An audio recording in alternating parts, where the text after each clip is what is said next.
Deepak builders end developers और निवृत्ति मोटकरी परिवार का एक्सक्लूसिव प्रोजेक्ट 3 लीव्स, ऊंची जीवन शैली का ऊंचा आनंद। For more details call 9823339180।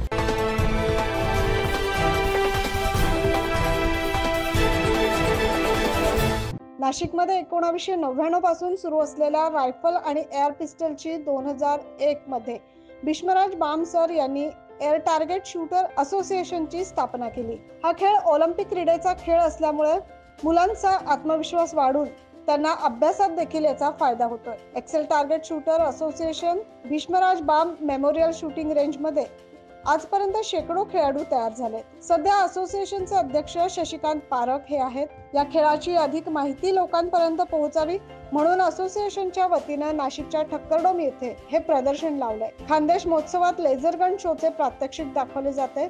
Satpur SI ground Gymkhana, Shalimar Gymkhana आणि डीजीपी नंबर 1 क्रीडा संकुल या तीनही ठिकाणी एअर रायफल आणि एअर पिस्टलचं ट्रेनिंग सेंटर सुरू आहे।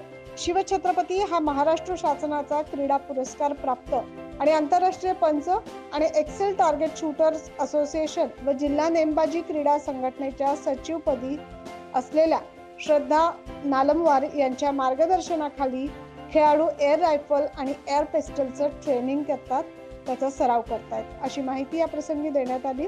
नमस्कार, मी Shraddha Nalamwar, Excel target shooters association Bhishmaraj Bam memorial shooting range Satpur Nashik या संस्थेची मी सचिव आहे।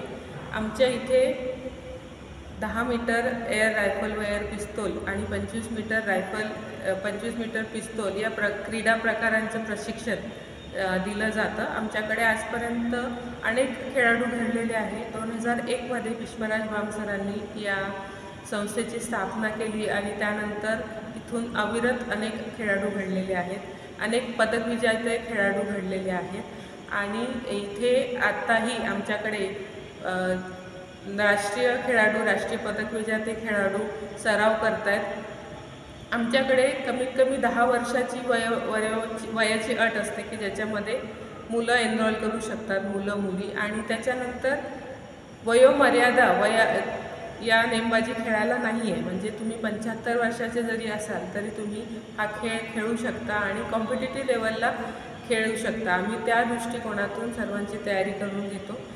तसेच हा खेळ ऑलिम्पिक क्रीडा प्रकार असल्यामुळे हा राज्य शासनाच्या 5% आरक्षणामध्ये सुद्धा आहे। तसेच हा खेळ पॅराऑलिम्पिक्समध्ये सुद्धा खेळला जातो आणि या खेळामुळे मुलांचं कॉन्सन्ट्रेशन वाढतं। नाईन न्यूज महाराष्ट्रासाठी प्रतिनिधी अनिल केदारे।